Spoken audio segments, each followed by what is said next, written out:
গতকালকের এই মর্মান্তিক ঘটনার কারণে আজকে মাননীয় প্রধান উপদেষ্টা আমাদেরকে আহ্বান করেছিলেন।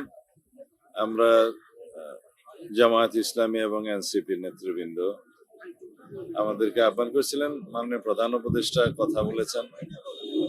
তার আগে আমরা দেখেছি ওখানে ওসমান হাদির পরিবারের সদস্য, তার বোন ভাইয়েরা মাননীয় প্রধান উপদেষ্টার সাথে কথা বলছেন। আমরাও তাদের সাথে কথা বলেছি। আজকের যে বিষয়টা আমাদের আলোচনায় উঠে এসছে তা হলো ওসমান হাদির উপরে এই হামলা প্রকৃতপক্ষে বাংলাদেশের উপরে এই হামলা। এটা বিচ্ছিন্ন কোনো ঘটনা বলে আমরা মনে করি না। নির্বাচনের তফসিল ঘোষিত হয়েছে 10 তারিখ। তারপরের দিনেই বাংলাদেশে একজন সম্ভাব্য জাতীয় সংসদ সদস্য হিসেবে পদপ্রার্থীর উপরে প্রাণ বিনাশী হামলা হলো, এবং হামলার ধরন দেখে বোঝা যায় এটা একটা পেশাদার প্রফেশনাল খুনির কাজ। এখন ওসমান হাদি জীবন মৃত্যুর সন্ধিক্ষণে আছে, মৃত্যুর সাথে পাঞ্জা লড়ছে। রব্বুল আলামিনের কাছে আমরা প্রার্থনা করি যেন তিনি তাকে জীবিত রাখেন, বাঁচিয়ে রাখেন, সুস্থতা দেন। এই প্রেক্ষিতে আমাদের আলোচনা হলো আমরা ফ্যাসিবাদ বিরোধী জাতীয় ঐক্য অটুট রাখবো, সুদৃঢ় করব। আমাদের মধ্যে রাজনৈতিক বিতর্ক হতে পারে, সামনে নির্বাচন, বিভিন্ন রকমের রাজনৈতিক বিতর্ক হবে, কিন্তু আমরা ওই পর্যায়ে বিতর্ক করব না যাতে করে আমাদের ঐক্য বিনষ্ট হয়। আমাদের চেতনা হচ্ছে জুলাই 2024-এর ছাত্র গণ অভ্যুত্থানের চেতনা, প্রত্যাশা, জন আকাঙ্ক্ষা, এইটাকে আমরা ঊর্ধ্বে তুলে ধরবো এবং জাতীয় ঐক্য হিসেবে আমরা ফ্যাসিবাদ বিরোধী জাতীয় ঐক্যকে অটুট রাখবো। এই জায়গায় আমাদের কোনো আপোষ নাই। আমরা মনে করি নির্বাচনের এই সময়টায় যারা বাংলাদেশে নির্বাচন চায় না এবং নির্বাচনকে যারা একটি গণতন্ত্রের উত্তরণের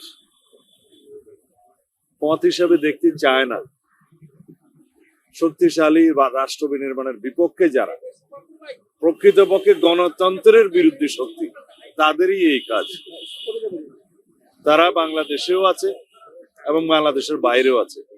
পতিত ফ্যাসিবাদকে অবশ্যই আমরা এই বার্তা দিতে চাই, এই জাতীয় কোন ধরনের হামলা করে বাংলাদেশের গণতান্ত্রিক উত্তরণকে বাধাগ্রস্ত করতে পারবে না, প্রতিহত করতে পারবে না।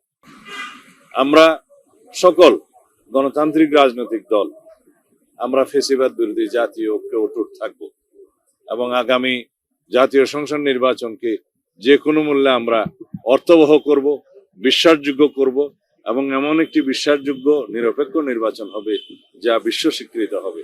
সেই জন্যই আমরা কাজ করছি এবং আমাদের মধ্যে রাজনৈতিক সংস্কৃতিটা যাতে সেইভাবে বহাল থাকে আমরা সবাইকে আহ্বান জানিয়েছি।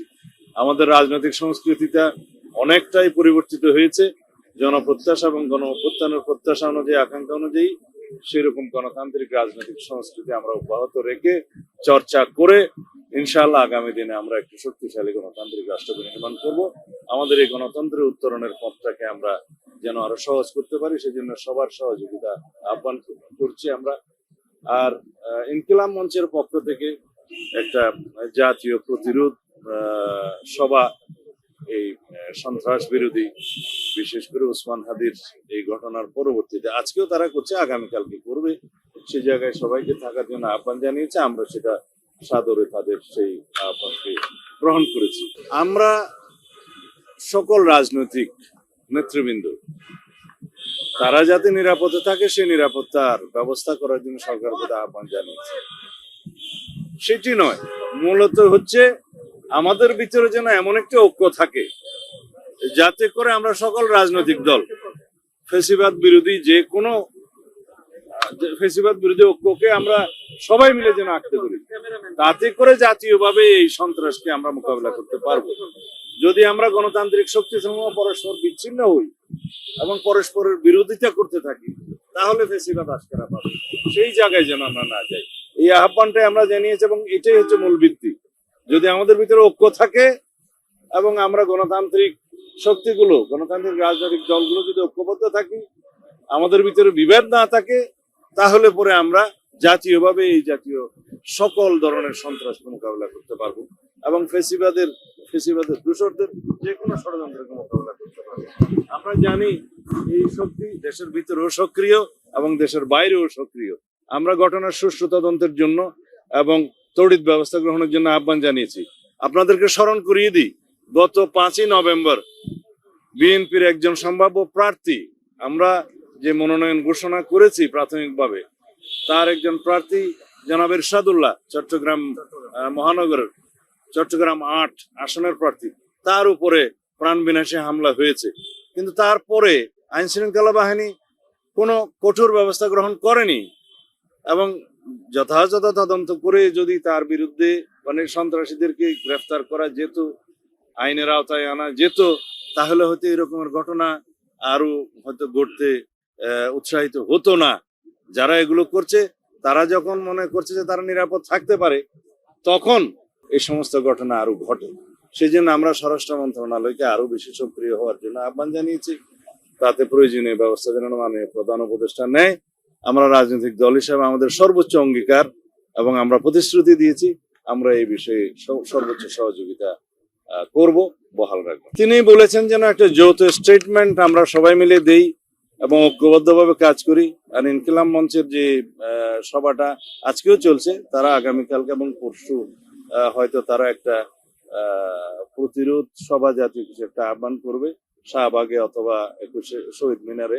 সেখানে যেন সকল রাজনৈতিক দল অংশগ্রহণ করে। আমরা প্রতিশ্রুতি দিয়েছি যে আমরা যাব। আমরা ঐক্যটা দেখাতে চাই, ফেসিবাদ বিরোধী, সন্ত্রাস বিরোধী জাতীয় ঐক্যটা দেখাতে চাই। এটাই হবে আমাদের শক্তি। একমাত্র এর মাধ্যমেই আমরা এই জাতীয় ঘটনাকে রুখতে পারবো। আমরা এই জাতীয় যে কোনো রকমের আশঙ্কাকে উড়িয়ে দিচ্ছি না, তবে সরকারের দায়িত্ব আছে, রাজনৈতিক দলসমূহের দায়িত্ব আছে, জনগণের সচেতনতা জরুরি। সেই জন্য আমরা বলেছি যে স্বরাষ্ট্র মন্ত্রণালয়, আইন শৃঙ্খলা বাহিনী, যৌথ বাহিনী এবং সরকার, জনগণ, রাজনৈতিক দলসমূহ মিলে ঐক্যবদ্ধভাবে যদি আমরা এগুলোকে মোকাবিলা করি, ইনশাআল্লাহ এই ধরনের ঘটনা আমরা বন্ধ করতে পারবো। কমপক্ষে আমরা এই প্রিকশনারি মেজার্স হিসেবে আগের থেকে আমরা সজাগ হতে পারবো, তাহলে পরেই হবে। তবে এই জাতীয় ঘটনা, দুই একটা বিচ্ছিন্ন ঘটনার মধ্য দিয়ে যদি পতিত ফেসিবাদ মনে করে বাংলাদেশের নির্বাচন রুখতে পারবে, সেটা ভুল ধারণা।